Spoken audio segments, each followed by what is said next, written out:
Hi hello வணக்கம். இது உங்கள் சிவி ஜோன். எல்லாரும் எப்படி இருக்கீங்க? இப்போ பார்த்தீங்கன்னா அதுக்கு முன்னாடி பார்க்குற எல்லாரும் மறக்காம அந்த லைக் பட்டன் தட்டி விடுங்க. சப்ஸ்கிரைப் பண்ணிட்டு பாருங்கள். நிறைய பேர் சப்ஸ்கிரைப் பண்ணாமே ரொம்ப நல்லா இருக்கேன்னு பார்க்குறீங்க.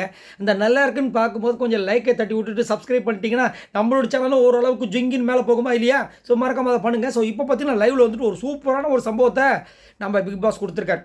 அதாவது பிக் பாஸ் வந்து டென்ஷன் ஆகிட்டு ஒரு விஷயமா கொடுக்குறாரு.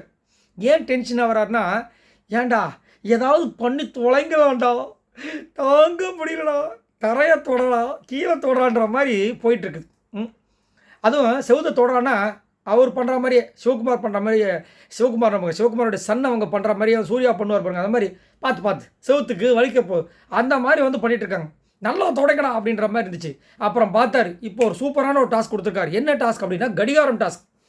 ஸோ ரொம்ப சூப்பராக அந்த மாதிரி இருந்துச்சு. அந்த மாதிரி கொடுக்கல. அந்த மாதிரி கொடுத்தா இவங்களாம் பிதுங்கி படுத்தே விட்டுருவார்கள். ஆனால் இப்போ என்ன கொடுத்துருக்காரு டாஸ்க் அப்படின்னா, அந்த காலத்தில் வந்துட்டு கடிகாரம்லாம் கிடையாது.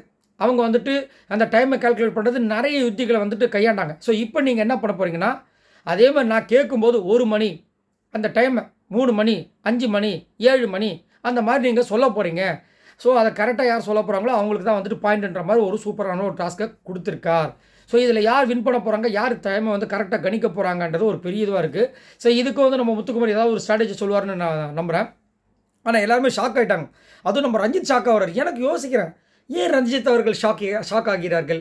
எந்த டாஸ்க்கு வந்தால் என்ன, எந்த டாஸ்க்கு போனால் என்ன? 1000 டாஸ்க்குகள் வரும், 1000 டாஸ்க்குகள் போகும், நாம் இப்படியே பார்த்து கொண்டு ரசிப்பது. இவர் பண்ணார் நம்ம முத்துக்குமரன், இப்படி வாயை வச்சுட்டு பார்க்குறது. இதை தவிர அவர் வேறு என்ன பண்ணார்? இந்த படத்தில் வரப்போ பாயிண்ட் ஓட்டும் நான் அப்புறமா பேசிக்கிறேன்ற மாதிரியே வந்து போயிட்டுருக்காரு. இவர் வாயை பழக்கிறார் அப்படின்ட்டு.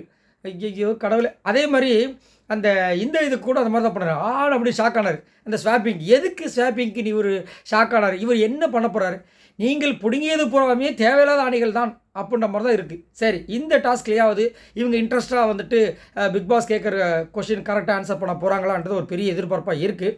அது மட்டும் இல்லாமல் அவர் காண்டாகிறார். ஸோ இவங்களை வந்து ஒரு அலர்ட்டாக வச்சுக்கிட்டோன்னா நம்ம வந்து களத்தில் இறங்கி அப்பப்போ இவங்களுக்கு ஏதாவது ஒன்று சொன்னால் தான் இவங்க கொஞ்சம் அலர்ட்டாவது இருப்பாங்க. இல்லைனா அசால்ட்டாக இருந்துருவாங்க. எப்படி இவங்க அசால்ட்டாக இருக்கிறவங்கள அலர்ட் ஆக்கணும்னா இவங்க ஏதாவது கலர்ட் பண்ணால் தான் இது ஒரு விஷயமா போகும் அப்படின்றதுக்காக இந்த மாதிரி விஷயத்தை கொடுத்துருக்காங்க.